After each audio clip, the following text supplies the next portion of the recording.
Bonjour ou bonsoir à tous et bienvenue sur le deuxième épisode de la semaine virtuelle du podcast. Je commence directement l'introduction en attendant que mon invité du soir, Donovan, arrive. Comme ça, je ne dois pas couper après et je peux directement uploader sur YouTube. En gros, hier, on a eu des super chouettes invités avec Leslie et Stéphanie et je vois que Donovan est déjà là. Je vais voir si je sais lui envoyer un request. Et on sera parti une fois qu'il a rejoint le live avec moi. Ah, voilà. Salut Donat, tu vas bien? Tu m'entends? Ouais, toi tu m'entends? Parfait, je t'entends nickel. T'as mis un pied et Ok. tout. Ok, mais moi Ah ouais, je te vois en double. Je te vois chez toi et je te vois chez moi, juste au-dessus de ma tête. ah, ok, d'accord. Comment ça va, ça se passe? Ouais, tranquille, ça va, merci. On n'a pas spécialement besoin de te présenter, mais on va quand même le faire rapidement. En fait, je préfère te laisser faire, comme ça, on voit ce sur quoi tu mets de l'importance. Tu sais te présenter rapidement à ceux qui ne connaîtraient pas et qui suivraient le podcast ou le vidéocast. Ouais, c'est une question piège, ça. Non, mais bah, que dire, juste voilà, je suis sportif, un sportif pro, je combats en MMA, euh, que dire de plus, ça va, c'est comme ça qu'on me connaît, donc ça va quoi. Ouais, t'es un des deux Belges signés au Cage Warriors, on peut aussi le dire. T'es le Belge avec le plus de combats au Cage Warriors et automatiquement le plus de victoires avec Brian à égalité. Comme ça, on peut te vendre avant de commencer. Arrête, Euh, tu me gênes. on va directement commencer avec un peu le sujet du moment par rapport à toi. Donc, en ce deuxième confinement, tu as décidé de lancer un projet qui vient de voir le jour depuis officiellement dimanche. Tu as fait tes premières livraisons, c'est bien ça? Ouais, c'est ça, ouais, une semaine, c'est une semaine qu'on a mis le projet sur les réseaux et qu'on a commencé à remettre en route. Ouais, ça fait une semaine. D'accord. Alors, raconte d'abord le projet Hell's Kitchen, et puis on parlera d'où vient l'idée et de comment vous avez mis ça en place. Ok, ben c'est un projet, c'est rien d'innovant en fait déjà. Donc on a décidé avec un ami, moi et un ami, on a décidé de commencer un projet sur la nutrition qui est principalement basé sur la nutrition sportive et sportive de haut niveau. Donc c'est vraiment sur ça qu'on s'est basé. Donc comme ça existe déjà, des plats emportés, euh, des plats emportés pour toute ta semaine. On prépare ça. Et donc c'est vraiment, on a monté vraiment sur un autre niveau pour vraiment se différencier des autres et vraiment proposer quelque chose de différent. Ok, parce que comme je te dis, ça existe déjà, c'est rien de nouveau. Mais pour se démarquer, pour vraiment proposer un truc nouveau, on a voulu vraiment faire les choses bien propres. Ok, donc vraiment préparer tout ce qui avait besoin d'être préparé avant de proposer le projet aux gens sur le réseau. Donc on a vraiment bien bossé là-dessus. On propose donc des plans emportés qui sont vraiment adaptés à ce que tu recherches. Ok, donc que ça soit vraiment au niveau sportif ou plus diète, prise de masse ou perte de poids. Donc c'est vraiment un truc qu'on adapte à chaque personne et donc voilà. J'espère que ça va continuer comme ça occupé et qu'on va pouvoir proposer chaque fois de plus en plus et de meilleures choses. Voilà. Et est-ce que l'idée vient du fait que vous aviez besoin simplement pour vous d'avoir des plats un peu préparés et frais et à la fois qualitatifs par rapport à vos entraînements? C'est ça. Répète un peu ce que tu as dit au début parce que Est-ce j'ai que, pas est-ce que, entendu. est-ce que l'idée vient du fait que vous aviez déjà besoin de ça pour vous et vous vous êtes dit, bah, on va simplement ouvrir ça à tous les autres sportifs qui voudraient manger entre guillemets facilement, puisque en fait vous offrez beaucoup de facilité aussi à tous vos clients. Forcément, l'idée de départ vient de ça, du fait que qu'on s'entraîne et que qu'on s'entraîne à un niveau pro et que donc ton niveau de nutrition ne peut pas suivre. Donc l'idée est partie de ça forcément. Et, et donc, ça nous permet aussi parce que de toute façon, on devait quand même cuisiner pour nous, pour pouvoir avoir une diète propre et avoir tout ce qu'on avait besoin. Donc, on s'est dit, bah, pourquoi pas justement proposer exactement la même chose qu'on fait pour nous, vu qu'on fait pour nous, c'est un truc qu'on juge bien, bon. Donc, autant le proposer à des gens. Et puis, c'est le fait aussi qu'on est en confinement. Donc, du coup, bah, ça nous laisse un peu plus de temps pour pouvoir le faire. Tandis Ouais. que si on s'entraînerait comme d'habitude, on n'aurait peut-être pas autant de temps pour proposer ça. Et l'objectif, c'est quand même post-confinement, de continuer dans ce projet pour pouvoir offrir ça aux autres, ou c'est juste un projet qui va durer pendant le confinement? Non, forcément, si, euh, si on imagine la meilleure situation, le meilleur futur, bien sûr qu'on aimerait continuer ce projet par la suite. Ok. Mais après, ça va dépendre aussi de l'ampleur que ça va prendre. Ok. Donc, j'espère en tout cas, on espère que ça continue après le confinement et que c'est un truc qui continue à marcher. Et voilà, quoi, on verra bien.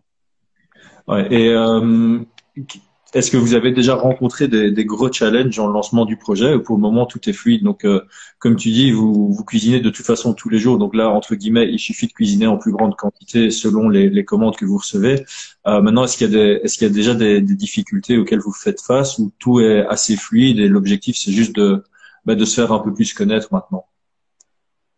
Mais ce qui se passe en fait, c'est que donc comme j'ai commencé ça avec Samy. Comme on a vraiment eu, ouais, comment dire, on a vraiment une relation vraiment très amicale. Donc tout ce qu'on fait, c'est fluide, il y a rien de forcé, tu vois. C'est vraiment tout est naturel. Et donc voilà, quand on a décidé de faire ça, c'est vraiment sorti. C'est même pas une conversation qu'on a eue genre en mode sérieux, ouais, qu'est-ce qu'on pourrait faire, nanana, nanana. Non, c'est vraiment un truc qui est sorti tout seul. Et on s'est dit, ok, ben viens, on fait. Et c'est sorti. Et là, on continue. Et ça passe vraiment sans forcer, tu vois. Donc, on fait ce qu'on a à faire au moment qu'on a à faire, sans trop se poser de questions, sans devoir forcer quoi que ce soit.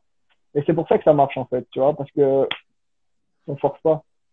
Oui, non, c'est clair, ça me semble assez fluide. Et puis, étant donné que ça répond à un besoin, est-ce que vous pensez aussi ouvrir le projet à d'autres personnes que les sportifs? Parce que au final, clairement, ça répond aux sportifs qui s'entraînent beaucoup et qui n'ont pas spécialement le temps d'aller faire des courses correctes, plus cuisiner, plus toute la préparation. Mais au final, ça peut très bien correspondre à des gens comme moi, au final, parce que j'ai commandé chez vous. Moi, ça me correspond très bien parce que je travaille de la maison et ça me permet de pas devoir tous les jours réfléchir au lunch que je dois manger, et du coup tous les matins aller me faire mes courses et puis préparer, et au final ben, je perds une heure et demie de ma journée pour courses, préparation et manger. Donc je sais que pour l'instant vos portions elles sont et vos la répartition de ce que vous mettez dans les plats, c'est très axé pour les sportifs, mais au final, ça correspond totalement à une portion d'un travailleur. Est-ce que vous allez cibler aussi un public plus large, ou vous voulez vraiment vous concentrer sur les sportifs de haut niveau? Non, on va viser plusieurs catégories de personnes. Donc, les personnes que tu décris sont dedans. On a décidé de faire étape par étape.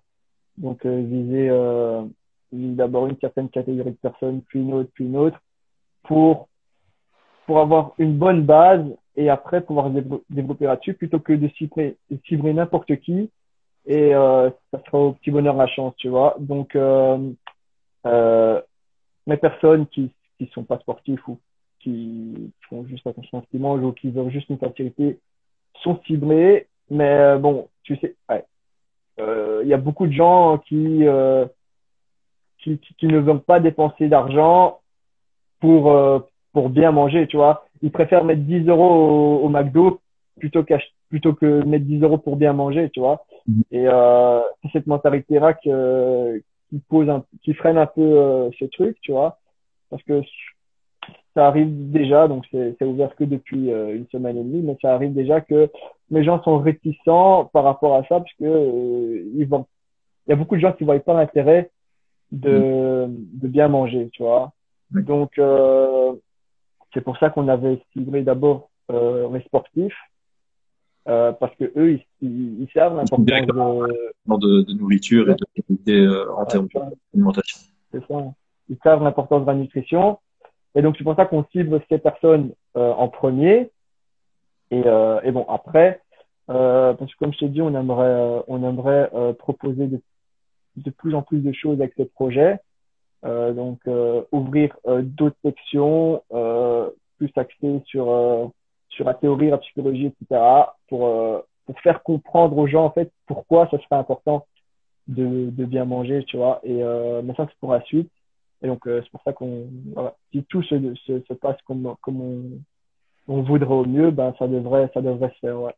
Ouais, en fait, c'est pas mal, Sergent, le podcast que j'ai fait hier, parce que j'avais Leslie et sa femme Stéphanie qui est diététicienne, et effectivement, on a parlé de l'importance de manger correctement et de pas avoir peur de payer ses repas 20-25% plus cher pour ne pas dépenser cet argent-là au final dans des hôpitaux, parce que clairement, l'alimentation pour le sportif, c'est très important pour la performance, mais l'alimentation de monsieur et madame tout le monde est tout aussi importante juste pour être en bonne santé.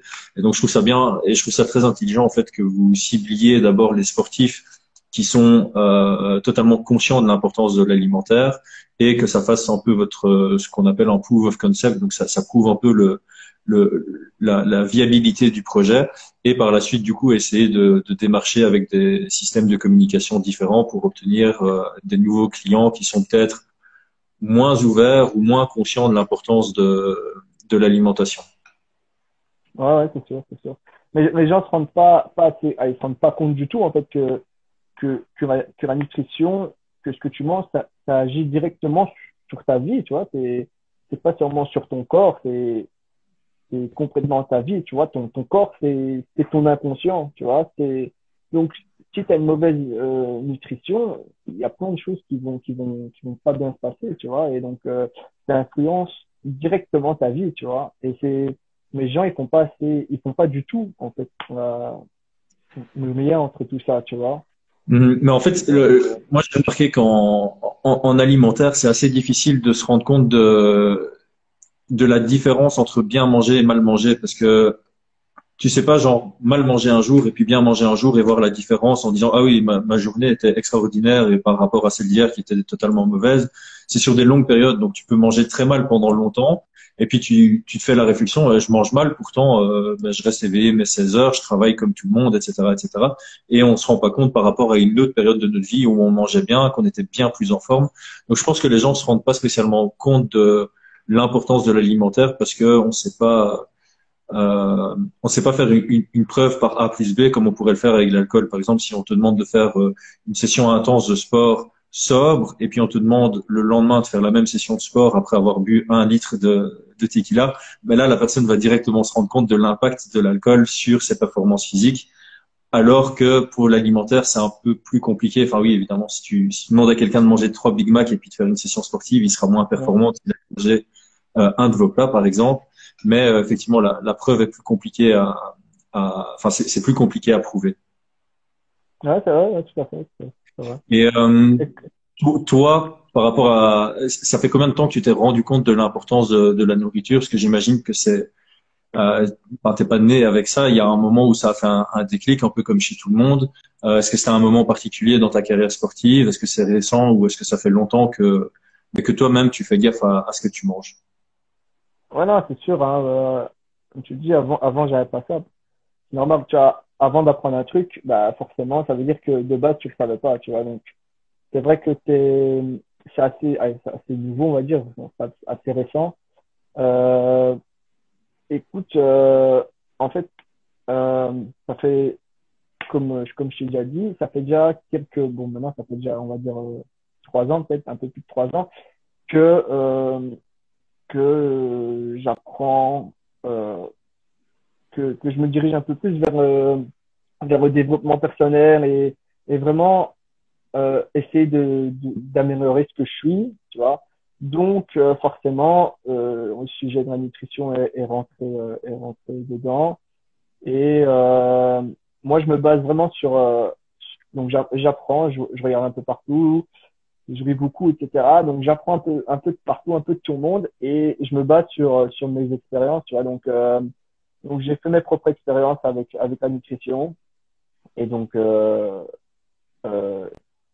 c'est en faisant mes expériences que je me suis vraiment rendu compte de ce qui pouvait marcher pour moi. Parce que forcément, ce qui marche pour moi, ça ne marche pas peut-être pour quelqu'un d'autre. Et donc, c'est pour ça que je préfère me faire mes propres expériences pour pouvoir juger ce qui marche sur moi, tu vois. Et donc là, ça fait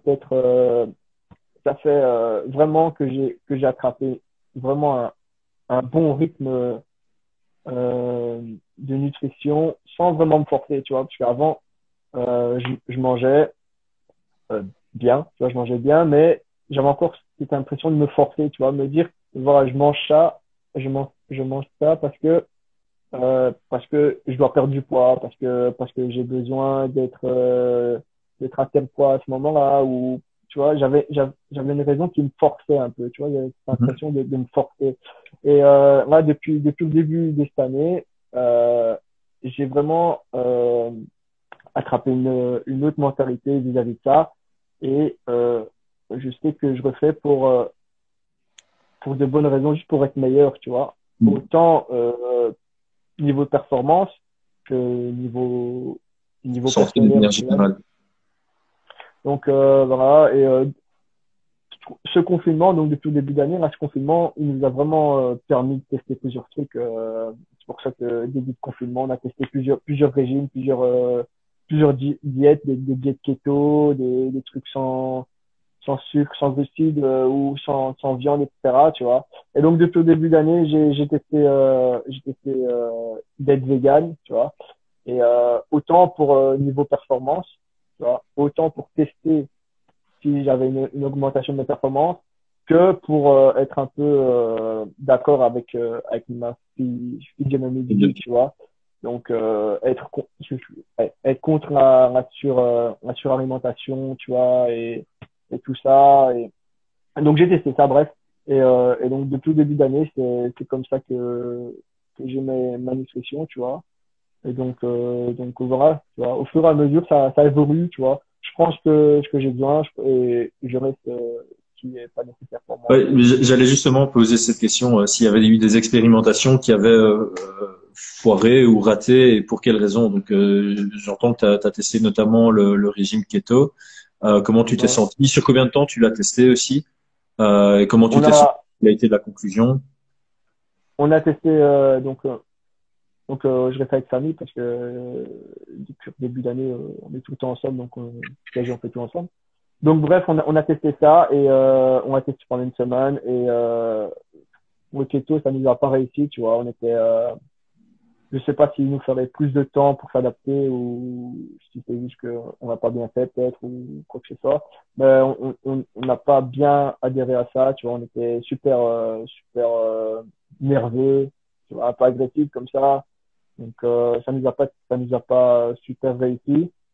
On l'a testé, on est vegan, on voulait tester pendant une semaine, même chose dans les keto. On a testé pendant une semaine. On a kiffé, on a vu que niveau performance, ça nous aidait. Franchement, dans les premiers jours déjà, on s'est senti mieux niveau performance et plein d'autres choses. Mais bon, on va pas euh, Rentrer trop dans le s'attarder sur le détail. sujet. Donc, on a vu vraiment du changement et c'est pour ça qu'on a décidé de continuer, tu vois. Et donc, là, ça fait, depuis mars, février qu'on est comme ça, tu vois. Ah oui, ok. Franchement, je regrette Je savais pas. Donc, vous mangez tous les deux vegan depuis mars. Ouais, ouais, ouais. Donc voilà, ça. Bon, après, on mange vegan, mais ça veut pas dire que, genre, qu'on est vegan, on est contre la viande et c'est mauvais, tu vois ce que je veux dire. Hmm. Donc, si je vais manger bon, pas maintenant, mais si je vais manger un resto ou que je commande un truc à manger, je prends de la viande, tu vois, c'est pas un souci, tu vois, c'est pas ça le problème, tu vois. Je suis pas contre la viande, mais c'est juste que je refais niveau performance, tu vois. Donc, c'est juste ça. Voilà. Ouais. Et Du coup, j'allais aussi poser la question, puisque pour l'instant, sur votre carte, tout est omnivore, donc il y a chaque fois une portion de protéines viande, animale. Est-ce que vous pensez à faire évoluer la carte et les choix avec des options justement véganes qui vous conviennent à vous-même? Euh, Ça, on va adapter ça plus tard parce que forcément, y a pas, mon public des vegans, c'est pas super large, tu vois, réciter ça maintenant, c'est pas très intéressant. On va le faire par la suite, tu vois, on va proposer, avec les sections qu'on va ouvrir, on va proposer de modifier en fait les plats en mode vegan. On va proposer les mêmes plats en fait, mais on va remplacer la viande par autre chose, tu vois, par d'autres protéines qui seront végétales. Voilà. Ouais, d'accord. Donc lentilles, haricots, ce Ouais, c'est ça. genre de Ouais. produits. Donc, D'accord. on travaille. Ben, on va un peu se tourner maintenant vers le MMA, forcément. J'ai eu pas mal de questions sur ce qu'il en était de ta carrière pour le moment, puisque évidemment, bon, moi je le sais parce que je suis ton manager, mais on va faire le podcast comme si c'était pas le cas. Euh, il y a eu la trilogie du Cage Warriors en septembre. Je crois qu'il y a beaucoup de monde qui s'attendait à te voir sur la carte. Il y a la trilogie on est quelle date? Dans 10 jours, il y a la deuxième trilogie. Beaucoup de gens s'attendaient à te voir sur la carte. Quelle est la raison pour laquelle tu n'as pas encore combattu depuis cette année? Depuis l'année passée, même, bah, euh, je suis pas sur ces dernières cartes là, de fin d'année parce que j'ai enchaîné deux blessures qui m'ont tenu hors de combat, tu vois.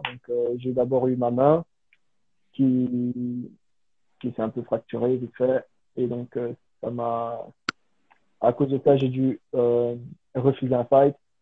Puis, entre-temps, bah, après, je me suis blessé à mon pied. Ça aussi, j'ai dû refuser un fight qui était prévu pour ce décembre, tu vois. C'est pour ça que j'ai pas su accepter de fight en attendant. Mais bon, j'espère que d'ici février ou mars, j'espère ne pas me blesser ailleurs. A priori, ouais, ce sera début mars. Comment, parce que ça, c'est peut-être la partie un peu intéressante pour ceux qui écoutent, c'est la partie mentale et force mentale d'un combattant.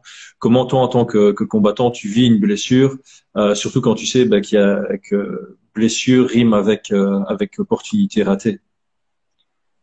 Bon, bah, chaque personne va réagir dessus différemment, tu vois. Moi, quand je me blesse, forcément, j'ai ce petit moment un peu de déprime, tu vois. Putain, je suis blessé, ça va me tenir hors des entraînements, je vais rater une opportunité, tu vois. Mais j'essaie de raccourcir cette période,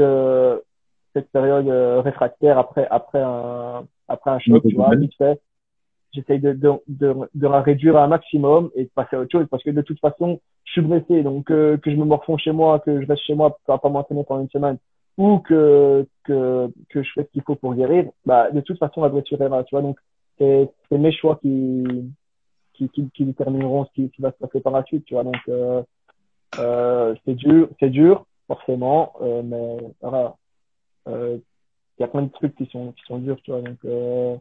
Je passe au-dessus, je fais ce qu'il faut pour guérir. Tu vois. Ouais, et ben, tu as continué à beaucoup t'entraîner malgré cette blessure.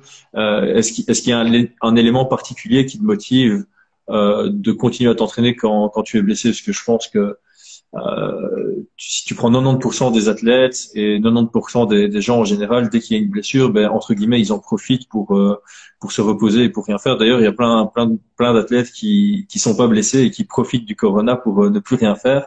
Qu'est-ce qui, toi, te motive à continuer à t'entraîner, même quand tu avais ton plat, tu faisais blinder d'entraînement du poids du corps sur la partie haute.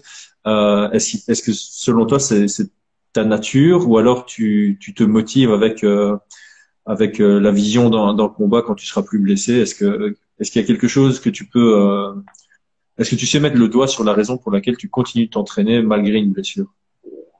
Je crois qu'il y a un peu des deux, tu vois. Je suis comme ça de nature, de pas me poser de questions et de faire ce que j'ai à faire, tu vois. Donc, c'est ma nature. Après, il y a aussi ce côté où ben, je sais ce qui m'attend dans un futur assez proche, tu vois. Donc je sais que si je peux combattre, par exemple, si je peux combattre, je peux avoir 2 ou 3 fights, je sais ce qui va m'attendre après, tu vois. Et c'est cet objectif assez proche que je vise, tu vois. Donc et je me dis que bah je suis blessé, je reste chez moi et je reste sans rien faire. Et ben cet objectif s'éloigne de plus en plus. Donc Mhm. c'est à moi de faire ce qu'il faut pour Pour rester plus arriver à proche. cet objectif le plus possible. Ouais, et justement, en parlant d'objectifs, clairement, il y a d'office un moment dans ta carrière où tu t'es dit que tu pouvais atteindre des objectifs assez élevés.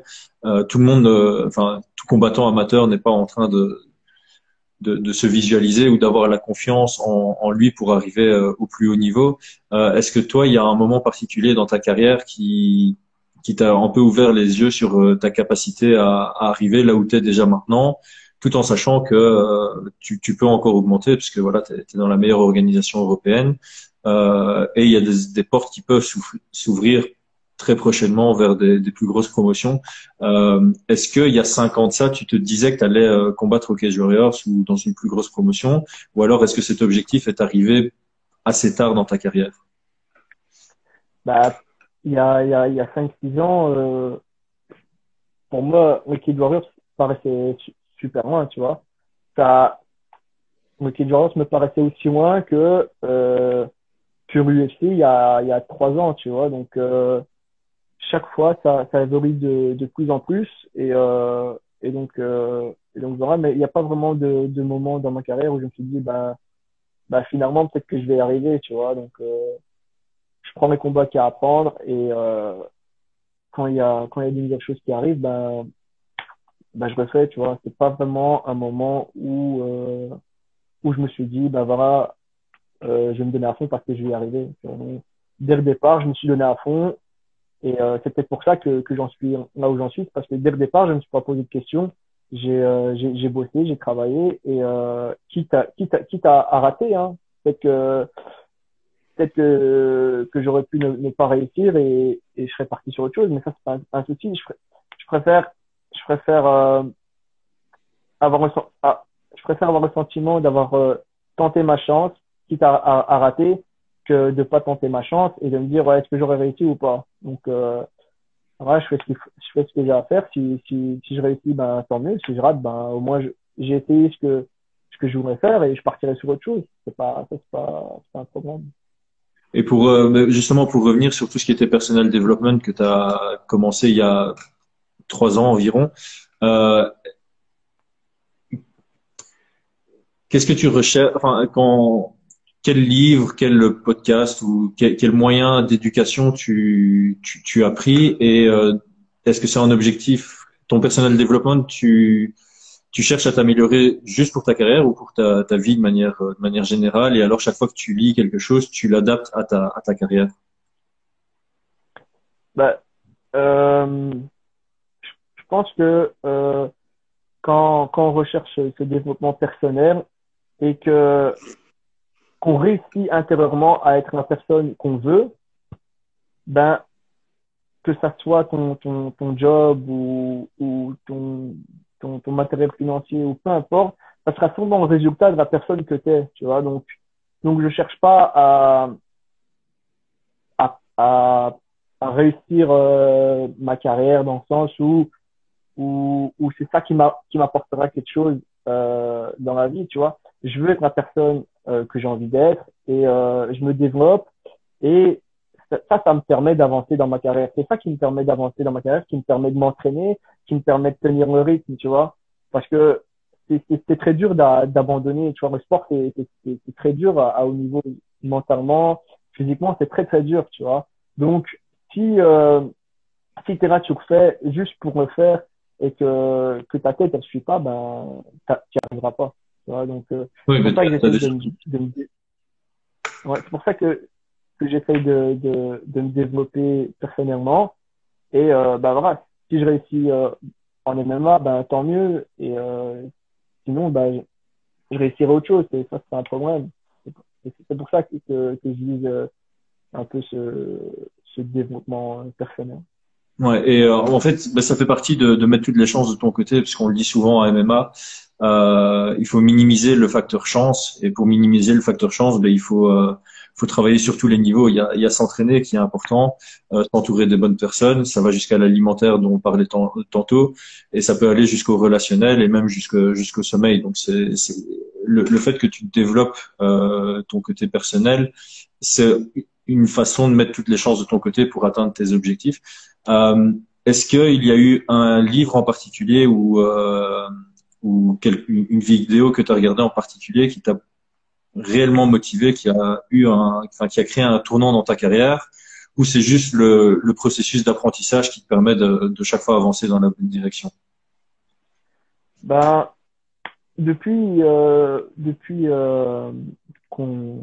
qu'on a lancé, non, depuis que Brian et Robin, etc., ils ont lancé Red Kings, donc depuis que je m'entraîne avec eux, euh, euh, il y a déjà Robin par le passé, et peut-être Brian, je me souviens plus, mais il parlait souvent de loi de l'attraction et de PNL, etc., tu vois, et ça m'a vraiment jamais intéressé, et tu vois, mais c'est resté dans un coin de ma tête. Et je dois dire que depuis, je crois, l'année passée, je pense, ça fait peut-être 2 ans, j'ai euh, j'ai regardé, je me suis vite fait renseigner sur le sujet, etc.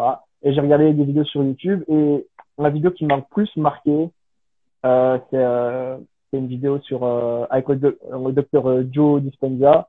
Je pense que je vous l'avais envoyé en plus dans le groupe. Et c'est vraiment cette vidéo qui m'a marqué. Et ça m'a permis de comprendre plein de trucs. Et c'est de là que tout est parti, tu vois. C'est de là que j'ai commencé à m'intéresser à plein d'autres choses et commencer à lire parce que je déteste lire. Ça fait même maintenant, je déteste lire, mais j'adore apprendre. Ok, donc je lis pour apprendre, mais je déteste lire et c'est de là que est parti cette envie.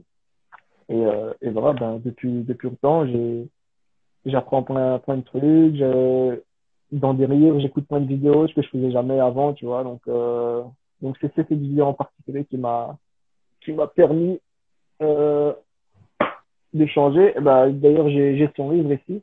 Je sais pas si vous le voyez, tu vois. Donc ça c'est Joe Dispenza, tu vois. Donc ça c'est le titre ça fait un peu genre TOR, c'est un peu Ok. ouais, genre tu vois. Mais franchement, c'est quand tu commences à comprendre ce qu'il dit, franchement, ça change ta façon de penser, tu vois. Et donc, voilà. On mettra le lien en commentaire pour tous ceux qui sont intéressés par la vidéo et par le livre. J'ai reçu une question avant le podcast, et c'est vrai que je te l'ai jamais posée moi-même. Quel est ton meilleur souvenir en combat? Ou quand tu regardes ta carrière, quel est ton combat favori? Mon combat favori, Ouais, euh, le tien. mon combat favori ou mon combat qui m'a le plus marqué, on va dire. Ils sont différents? Tu peux répondre aux deux du coup. Ouais, le combat, celui que je trouve mon meilleur combat, euh, c'est à mon avis celui contre Mason, tu vois, parce que malgré la défaite, je me suis senti super bien, tu vois, je me suis senti bien en forme. Je sais que j'avais fait une bonne prépa. Peut-être que ma stratégie du fight était pas la bonne, mais ça, c'est pas grave. Mais le fight, je l'ai bien ressenti. Physiquement, j'étais bien. Et voilà, c'était une défaite, mais dans la défaite, j'avais ce sentiment de victoire. Donc, ça, pour moi, c'était mon meilleur fight. Par contre, le fight qui m'a le plus marqué, je pense que c'est le deuxième et le troisième. Et deux défaites peut-être à un mois d'intervalle. Et ça m'a marqué parce que c'est à ce moment-là que je crois que j'ai eu mon plus gros bad trip en me questionnant si je voulais vraiment cette vira, tu vois, si je voulais vraiment m'entraîner, si tu vois, j'avais vraiment envie de tout lâcher et de me dire non, c'est pas ça que je veux.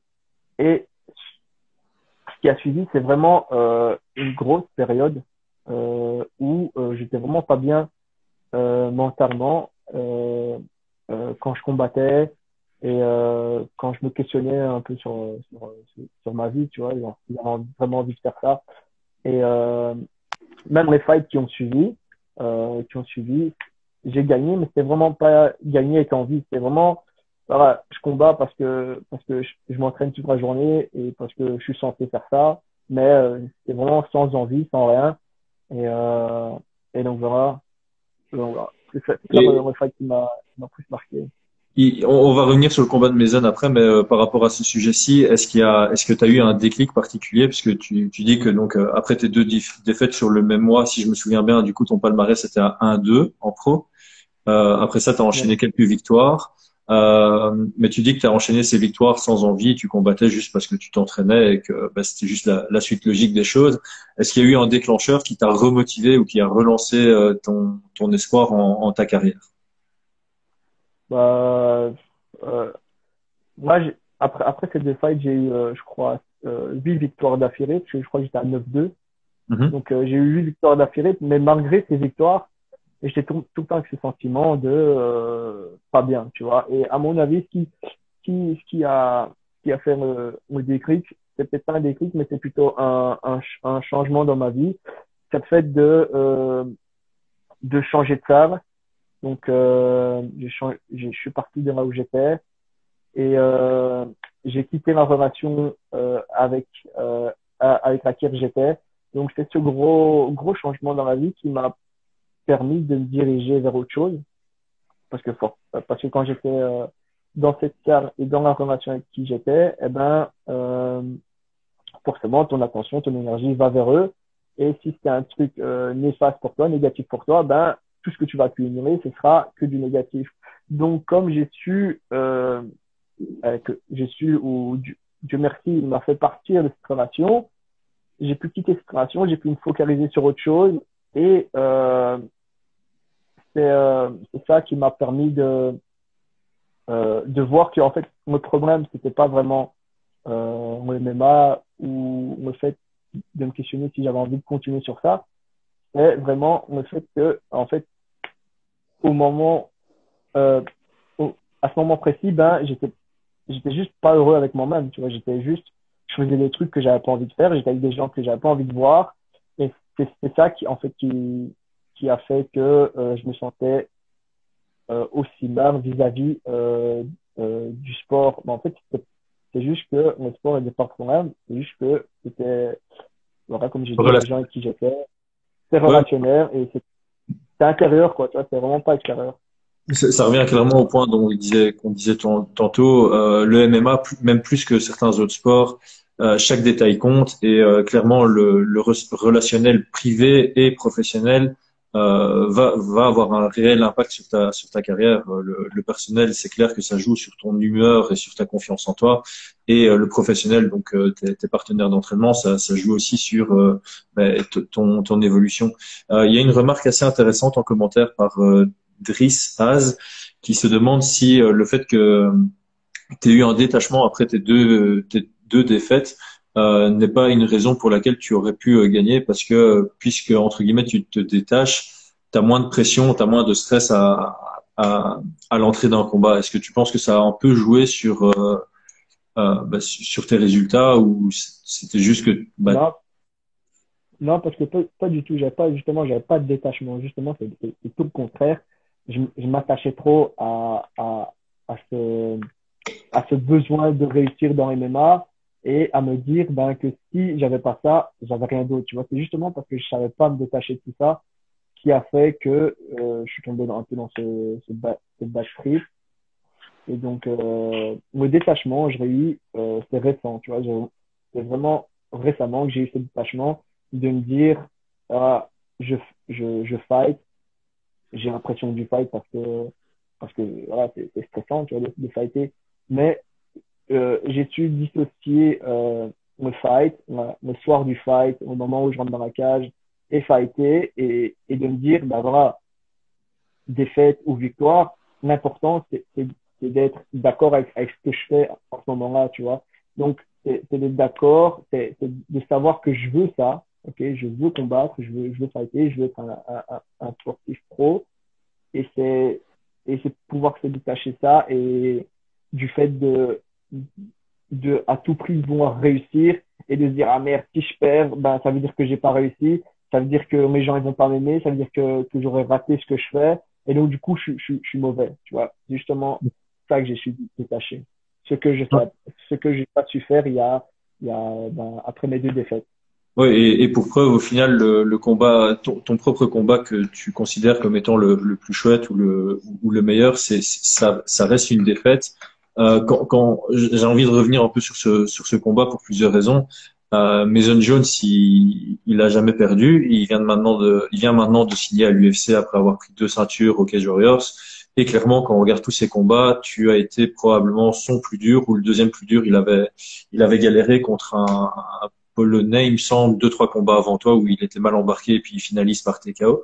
Euh, Qu'est-ce que ça fait de te dire que tu as eu un combat relativement serré? Enfin, moi, personnellement, quand j'avais commenté ça en live, je voyais plutôt un 28-27 qui pouvait aller dans les deux sens. J'étais un peu surpris pardon, 29-28, qu'est-ce que je raconte plutôt que 28-27. J'avais été un peu surpris de voir que c'était des 30-27, mais quoi qu'il en soit, le deuxième round était pour lui, le premier et le troisième sont argumentables dans les deux sens. Est-ce que est-ce que ça te motive de voir que tu as fait non seulement un bon combat contre lui, mais qu'en plus, bah maintenant il a signé à l'UFC, ça veut dire que tu as eu un combat serré contre quelqu'un qui est clairement du calibre de ton objectif. Bah, c'est sûr que quand tu vois des adversaires à toi qui signent dans des grosses promotions ou qui ont des gros fights, c'est sûr que tu te dis, bah, c'est que j'ai le niveau, mais surtout tu te demandes pourquoi pas moi, tu vois, parce que t'as des gens des, co- des combattants qui ont perdu contre toi et qui sont quand même dans une plus grosse promotion que toi, donc je pense pas que ça a vraiment de rapport. Après, juste brièvement pour savoir, pour te situer, c'est vrai que c'est toujours intéressant de se dire, bah voilà, j'ai fait un match, un combat serré contre cette personne-là et il m'a signé à l'UFC. Donc, voilà, tu sais un peu te jauger, mais c'est vraiment très bref, tu vois. Je reste pas focalisé là-dessus. Là, il va à l'UFC, bah, tant mieux pour lui. Et voilà, s'il gagne ou qu'il perd, ça ne voudra pas dire que je suis meilleur, tu vois. C'est pas parce il va gagner que ça veut dire bah, que je suis bon. Et s'il perd, ça veut pas dire que bah, finalement, je suis mauvais, tu vois ce que je veux dire. Donc, ça, c'est pas, ouais, je me focalise pas vraiment dessus. Oui, mais après, je pense que ça reste un bon indicateur pour l'UFC. Quand ils regardent ton palmarès, ils vont voir que ta dernière défaite était contre quelqu'un qui vient de signer et que depuis tu as enchaîné 2 victoires et on verra ce qui se passe pour le prochain combat. Mais c'est, je pense que ça reste un bon élément sur un palmarès que les défaites soient contre des combattants qui soient forts et reconnus plutôt que contre des inconnus, puisque clairement l'UFC fait gaffe à qui tu affrontes et ils font très attention au niveau face auquel tu crées ton palmarès. Voilà, c'est sûr, pour, euh, pour, pour les promotions, ça c'est sûr que c'est un argument. Mais c'est juste que moi, personnellement, je reste pas focalisé dessus. Et voilà, j'ai appris ce que je devais apprendre sur cette défaite, ou sur n'importe quelle taille d'ailleurs. Je prends ce que j'ai à apprendre, et voilà, je rebondis à partir de là, tu vois. C'est ça, c'est parier par parier, tu vois. Donc je reste pas focalisé dessus. Mon combat contre Mason, bah, j'en ai déjà tiré mes leçons et j'ai déjà évolué dessus, tu vois. Donc, je suis plus le même fighter que j'étais à cette époque-là. Donc, c'est ça que je voulais dire, tu vois. Mais c'est vrai que niveau organisation, bah, ça met du poids, ça c'est sûr. Et est-ce que tu fais partie des combattants qui regardent ses propres combats après pour s'auto-analyser ou parce que je sais qu'il y en a plusieurs qui détestent se regarder en combat. Est-ce que ça te fait bizarre de voir tes propres combats ou est-ce que tu as réussi à naturaliser ça et que tu arrives maintenant à les regarder pour essayer de trouver tes défauts et tes forces et améliorer ton propre style? Non, moi, je regarde toujours mes fights. C'est un des trucs que je fais en premier, d'ailleurs, après un fight, c'est me regarder, tu vois. Parce que je suis, c'est vraiment, avec cet esprit vraiment très critique que je regarde. Je veux savoir ce que j'ai bien fait et je veux savoir ce que j'ai pas bien fait. C'est vraiment avec cet esprit-là que je regarde et c'est un des premiers trucs que je fais. Et voilà. Et autant des fois, je regarde mon fight direct après et je me dis, putain, j'ai fait de la merde ou putain, j'ai fait ça bien. Et je regarde ça 2 mois après et je me dis, et j'ai plus la même sensation, tu vois.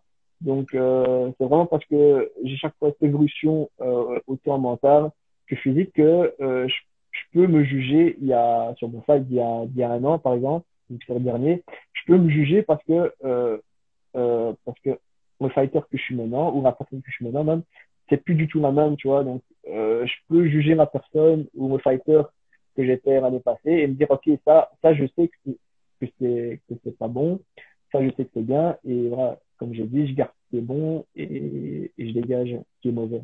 Donc, voilà. Ouais, mais en fait, je pense que tu mets le doigt sur quelque chose d'important, c'est l'importance de savoir prendre du recul par rapport à quelque chose. Donc clairement, que ce soit un combat ou une mauvaise nouvelle au boulot ou peu importe, quand on est à chaud, il y a les émotions qui rentrent dedans et du coup, ben on a une autre façon de voir l'action précédente pour tirer les leçons. Donc je prends des bêtes exemples, mais quand on est triste, on n'a pas envie de regarder une comédie, enfin, ou en tout cas, on rigole pas autant à une comédie que quand on est super joyeux. Et donc, donc toi, tu regardes ton combat et à chaud, mais aussi quelques mois plus tard pour pouvoir faire une analyse avec un esprit plus calme et plus froid. Ouais, ben, justement, ça, c'est comme j'ai dit au début, ce que tu viens de décrire là, ça s'appelle la période réfractaire. Donc, la période réfractaire, c'est ce qui suit, euh, euh, c'est ce qui suit une grosse émotion. Ok, donc au plus forte l'émotion elle est, au plus grosse la période réfractaire sera. Et, et c'est justement ça qui t'appartient de raccourcir. Donc, si, je sais pas moi, on va prendre on va prendre cet exemple-là, j'avais une défaite. Et donc, pour moi, c'est une grosse émotion parce que ça va influencer sur ma carrière. C'est un choc émotionnel, etc. Donc, il y avait une période réfractaire assez importante, ok. Et ça t'appartient à toi de choisir de laisser cette période réfractaire influencer ton comportement, influencer ta vie, ou te dire, ok, ben ça s'est passé, voilà, je suis triste, je suis heureux, peu importe. Je suis triste, ok, mais j'y mets un stop et voilà, j'avance sur ça. Donc, et donc voilà, je sais plus sur quelle question on était. Non, t'as bien répondu à ça. Et en fait que je sais pas pourquoi enfin je sais pourquoi. Ça me fait penser je crois que c'est un coach d'un gars à l'UFC, mais je retomberai pas sur les noms. Mais j'avais bien aimé après une défaite, il avait dit je te laisse 5 minutes pour absorber ta défaite et après on se concentre déjà sur la suite des choses. Donc c'est exactement ce que tu dis. Et tu l'as dit un peu plus tôt dans le podcast aussi. C'est de toute façon, une situation, elle est telle qu'elle est. Tu vas pas pouvoir changer le passé. Donc, ça ne détient que de toi de faire le choix de l'accepter rapidement et travailler dessus dès aujourd'hui ou de râler dessus pendant 3 semaines et du coup perdre 3 semaines au final. Ouais, c'est ça, c'est vraiment ça. Ah, ce qui se passe à l'extérieur de toi, c'est pas ta faute, tu vois, tu peux pas le gérer. Ce qui se passe, c'est pas ta faute. Mais ce qui est de ta responsabilité, c'est comment tu vas réagir à ça. Ok, donc voilà, j'ai une défaite. Il y a plein de facteurs qui font qu'il y a eu cette défaite. Donc ça, j'ai pas vraiment su être. C'était pas vraiment comment dire. J'étais pas vraiment responsable de cette défaite, dans le sens où bah voilà, ça s'est passé pour plusieurs raisons, mais voilà, ça c'est mes raisons. Mais par contre, je suis responsable de comment je vais réagir à cette défaite. Mhm. Ça, c'est ma responsabilité. Et donc voilà, c'est pour ça que j'essaie chaque fois, comme j'ai dit, de rebondir sur chaque événement, en fait, peu importe que ce soit sportif ou pas. Hein. Donc, voilà. Ouais, et ça fait une très bonne transition parce que tu disais notamment par rapport à Mason Jones que tu te sentais très bien dans le combat, mais potentiellement une des raisons pour laquelle la décision n'est pas allée en ton sens, c'était le côté stratégique avec lequel tu avais abordé le combat. Est-ce que, enfin, moi, je te connais personnellement, donc je me rends compte que tu regardes de plus en plus de combats. Est-ce que une des leçons que tu as tirées du combat de Mason Jones, c'est d'être peut-être plus attentif à ta division au Cage Warriors? Est-ce que tu regardes avec plus d'attention tes futurs potentiels adversaires? Non, ça, par contre, je suis pas très axé là-dessus. C'est pas genre je vais regarder toute ma KT à l'UFC et me dire ah, ok ben ça c'est mes futurs potentiels adversaires. Pas vraiment comme ça. Ça m'arrive des fois sur Cage Warriors parce que ça c'est d'actualité, c'est du En fait, futur c'est ça que je proche. voulais dire. C'est plutôt ta KT au Cage Warriors. Est-ce que tu es très attentif à ça? Donc ouais, Cage Warriors, ouais, parce que c'est un futur proche, c'est un futur qui est fort possible, tu vois. Tandis que l'UFC, c'est un futur possible évidemment, mais il est bah, moins rapproché que ce futur dans Cage Warriors. Donc c'est pour ça que quand je regarde des fights de Cage Warriors, je me focalise sur ma KT parce que je suis un peu de KT. Mais par exemple, l'UFC ou quoi, ben, ça, je vais pas être Non, tu je vas vais pas regarder en vraiment tant que fan et pas en tant que futur potentiel adversaire. ouais, c'est ça. Et ça revient un peu à mettre les efforts sur les événements les plus probables. Donc, les événements peu probables, ça sert à rien, entre guillemets, d'y réfléchir, Ouais, parce que c'est tu ça. perds du temps à réfléchir sur quelque chose qui va probablement pas se produire, alors que des C'est événements ça. qui ont plus haute probabilité de se produire, ça vaut plus la peine d'investir du temps dessus. Ici, comme on est dans le sujet, je vais reprendre encore une question en live. C'est une question à laquelle je pourrais répondre plus ou moins à ta place, mais voilà. On va te laisser répondre. C'est de nouveau de Driss. Il fait comment est-ce que tu choisis tes combats et est-ce que tu analyses tes adversaires? Comment tu le fais en groupe, tout seul? Donc voilà, parle un peu de ta préparation de combat une fois que tu as un adversaire. Donc, tu as demandé comment je choisis mes adversaires, c'est ça? Ouais, en fait, il a posé la question comment tu choisis tes adversaires. Donc là, je vais peut-être répondre pour toi. Étant donné que tu es au Cage Warriors, le Cage Warriors te propose des combats et on les refuse jamais. On n'a jamais refusé de combat au Cage Warriors nous-mêmes, je pense. Donc voilà comment les combats sont choisis. C'est pas vraiment choisi, c'est entre guillemets imposé ou demandé. De temps en temps, on fait des call-outs. Par contre, je pense que le centre de sa question, c'est plutôt comment est-ce que tu prépares tes combats par rapport à ton adversaire. Donc quelle est la partie analytique? Est-ce que tu le fais tout seul? Est-ce qu'on le fait ensemble? Bah, bah, écoute, bah, chacun son job, hein. Donc, moi, mon job, c'est d'aller combattre, c'est de m'entraîner. Et c'est déjà assez pesant de faire ça et tout ce qui entoure tout ça, ok? Donc, c'est pour ça que, bah, que tu es un manager, que tu gères ce niveau fighting. Tu fais partie des coachs, donc c'est votre travail. Vous êtes bien meilleur en stratégie, etc. que moi. Donc, c'est pour ça que je vous fais confiance, que je vous laisse ce côté-là, parce que je sais que ce que vous allez me dire, ce que vous allez me proposer après, je sais que ça va pas être du n'importe quoi. Je sais que ça va être des choses qui ont été réfléchies, qui ont été réfléchies à plusieurs. Donc voilà, c'est pour ça que je dis chacun son travail. Je vais pas m'inventer, je sais pas moi, peintre alors que je sais pas peindre. Tu vois. Donc pareil, c'est vrai, c'est débile, mais c'est ça. Donc je vais pas m'inventer super stratège alors que je ne suis pas. Donc donc voilà. Le fight, on me le propose, voilà, vous faites votre job, et après, je fais rien. Et voilà, et après, quand on va combattre, ben, voilà, on fait le job ensemble, et voilà. Ouais. Mais maintenant, je vois que tu reparies à nouveau sur des combats et que tu le fais très bien. Est-ce que tu as un processus dans ta façon de parier, c'est-à-dire quand tu vois l'UFC qui arrive, bah tu vois les combats qu'il y a, tu vois les cotes de paris. Est-ce que tu vas regarder les combats de deux athlètes et tu évalues qui va gagner et c'est comme ça que tu paries, ou est-ce que tu as tu fais plus au feeling, ou quel est le processus dans tes choix quand tu paries sur un fight? Quand je parie, bah,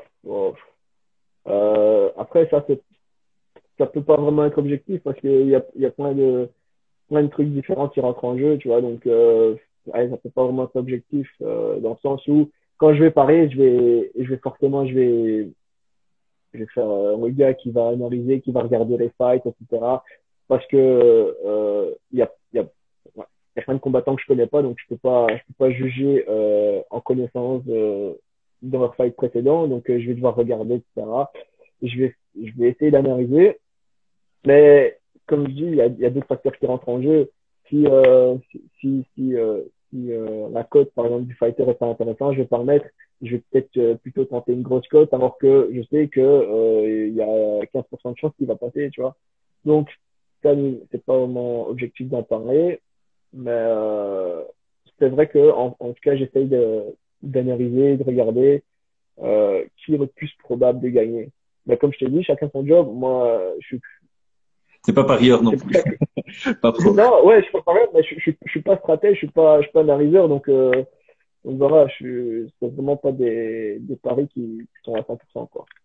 Et est-ce que tu considères que, ben, en fait, maintenant que tu t'es investi un peu plus, enfin que puisque tu paries, j'imagine que tu regardes plus de combats que ce que tu faisais avant. Est-ce que c'est un plus dans ta carrière de regarder des combats que de base tu aurais peut-être pas regardé? Donc, est-ce que ça t'arrive de regarder un fight et de te dire, ah tiens, cette technique elle est sympa, je vais essayer, je vais l'essayer au prochain entraînement. Est-ce qu'il y a un peu cette connaissance qui rentre, on va dire passivement, donc techniques qui sont sympas que tu n'as jamais vu par le passé et du coup tu vas appliquer en sparring. Est-ce qu'il y a même un côté peut-être stratégique que tu vois de temps en temps et tu dis ah tiens ce déplacement était pas mal, je vais le retenir pour la prochaine fois ou enfin Ouais, l'impression de regarder juste pour le plaisir et que ça n'a pas spécialement un impact positif sur ta carrière et sur bah, tes capacités dans la cage. justement, comme tu parles de judo, je suis quelqu'un je suis autodidacte, donc j'arrive à apprendre tout seul et j'arrive à apprendre par rapport à ce que je vois. Donc, je vais voir un truc sur vidéo et je vais pouvoir le réaliser par entraînement sans même devoir l'avoir testé avant, tu vois. Donc, je sais pas vraiment comment t'appelles ça, mais j'ai vraiment ce truc que quand je vois une vidéo, je vois un mouvement, eh ben, on va dire, cette mémoire musculaire qui connaît ce mouvement ou qui s'y rapproche.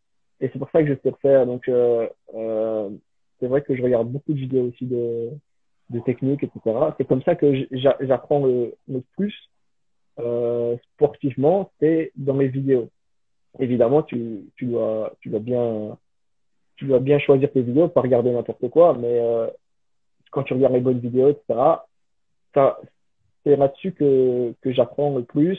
Et des fights aussi, quand je regarde des fights, je suis pas vraiment à regarder chaque mouvement et à être vraiment très méticuleux, etc. Je regarde le fight, et quand je vois un mouvement qui m'intéresse, eh ben, je remémorise, Corinne. et je me dis, voilà, je vais travailler ça, etc. Mais voilà, c'est vraiment sur quelques séquences ou quelques mouvements. C'est pas genre, je vais avoir l'esprit analysé tout le fight durant, et tu vois. Donc, ça va. Ouais. Transitons un peu sur les combats à venir à l'UFC. Est-ce qu'il y a des combats qui t'intéressent à mort qui vont arriver?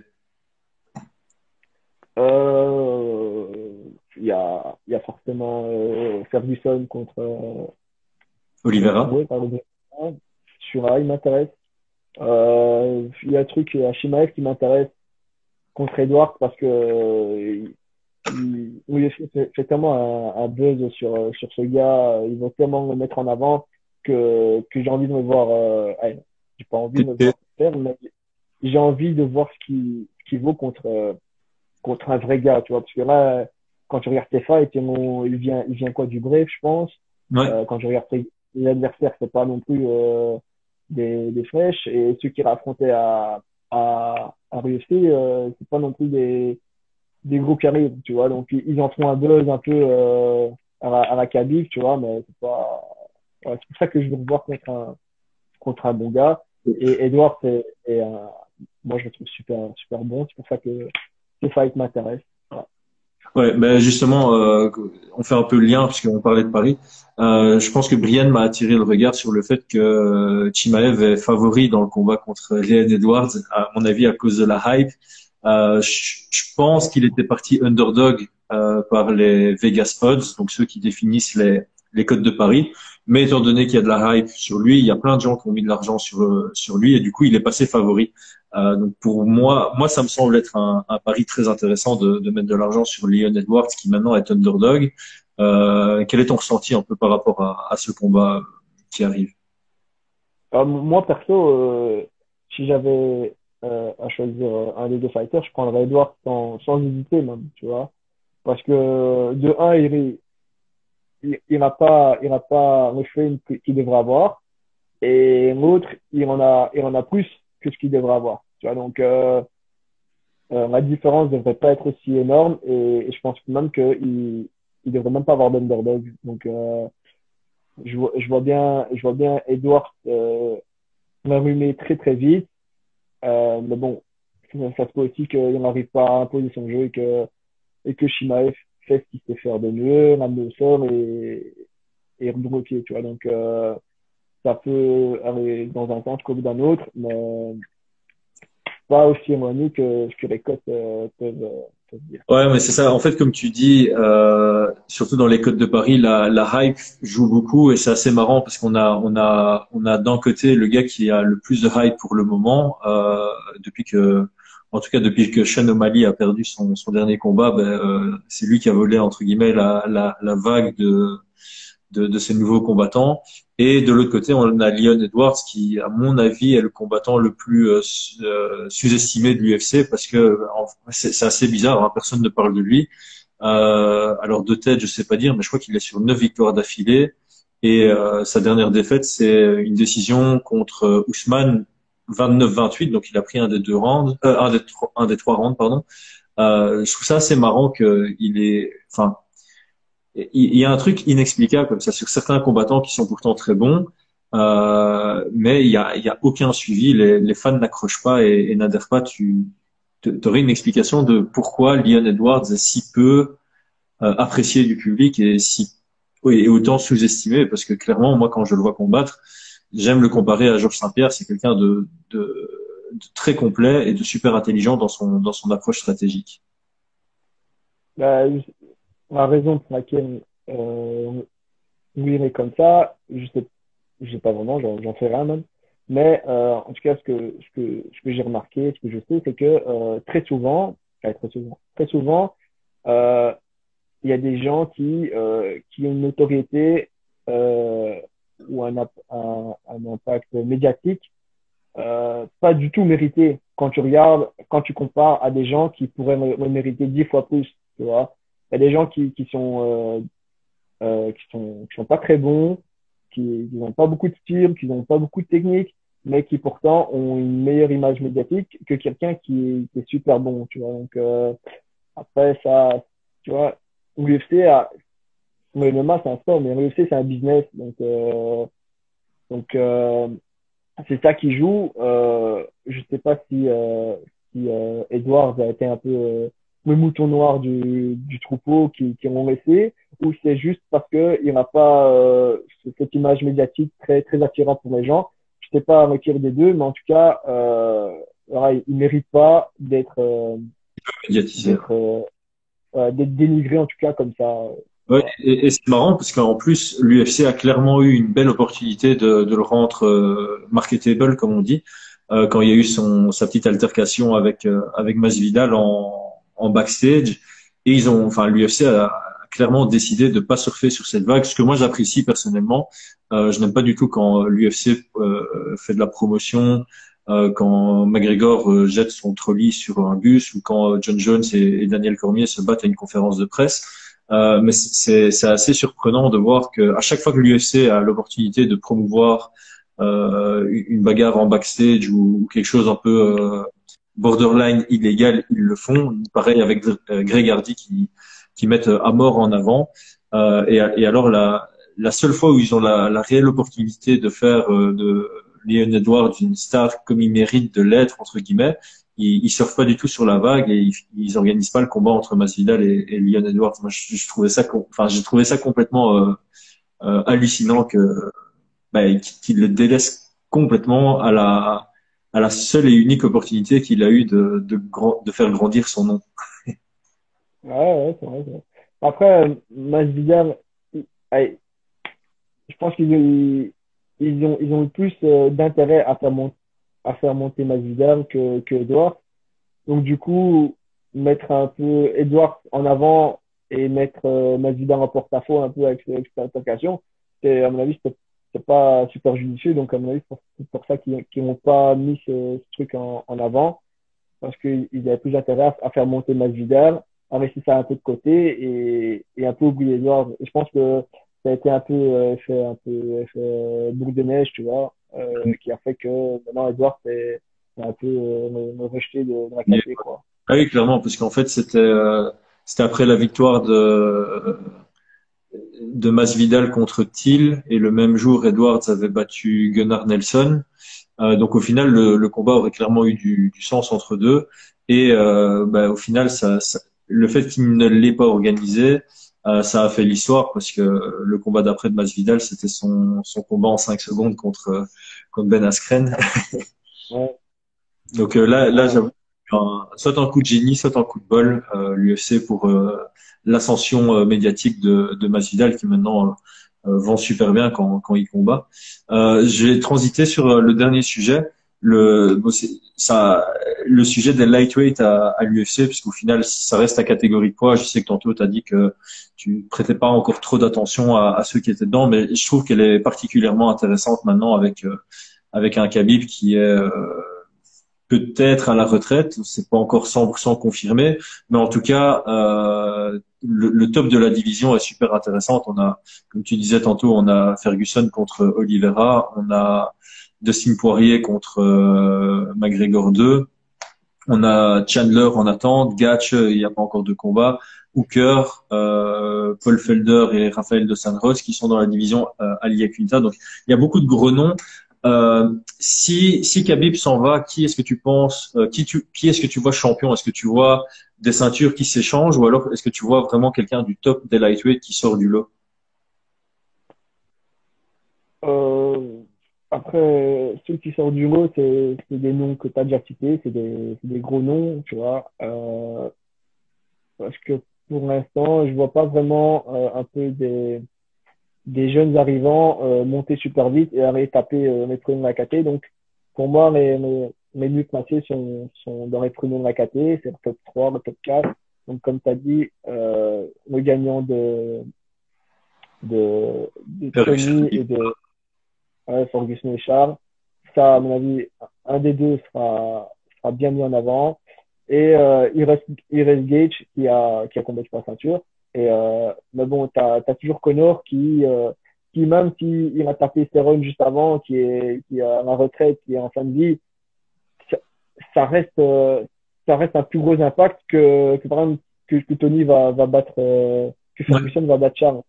Ça aura moins d'impact que Connor, tu vois. Donc, parce que voilà, il y a ce truc autour de Connor, donc forcément.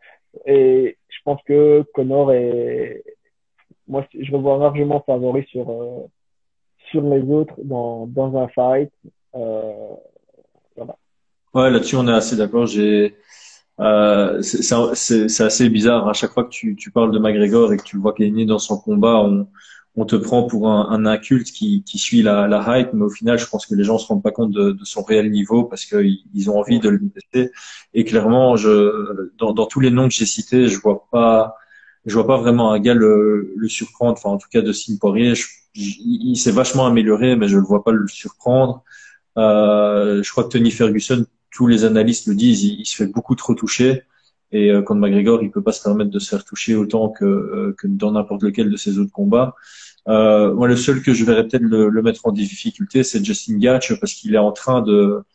Autant Justin Gaethje, il y a 2 ans et demi, quand il avait perdu contre Alvarez et contre Poirier, je le voyais pas du tout comme une menace pour McGregor, par exemple. Mais depuis entre guillemets son revirement de carrière, je le vois peut-être comme un réel challenge à McGregor parce que il travaille avec un génie en Trevor Whitman avec lui, et clairement son pied-point s'améliore de manière V prime. Ouais, c'est vrai que Justin a vraiment fait un step en avant avec son fight contre Ferguson. Bon, contre Khabib, ben, voilà, il s'est pas ce qui s'est passé, mais le fight contre Ferguson, ça a vraiment été un step euh, au-dessus pour lui. Et c'est vrai que, comme tu dis, c'est plus du tout le même fighter qu'il y a 2 ans. Donc, il pourrait mettre Conor en danger, même facilement, mais je pense que même ça sera quand même trop serré. Je pense que ça sera trop juste pour, euh, pour Justin comparé à Conor, parce que même on parle de Justin qui a fait un step-up, mais Conor, pareil, il a fait un step-up comparé à ses fights d'avant, et je pense que le niveau, il y a encore trop d'écart entre les deux, je pense. Après, c'est mon avis. Ouais, bah on est assez d'accord là-dessus. Mais écoute, on va clôturer là-dessus.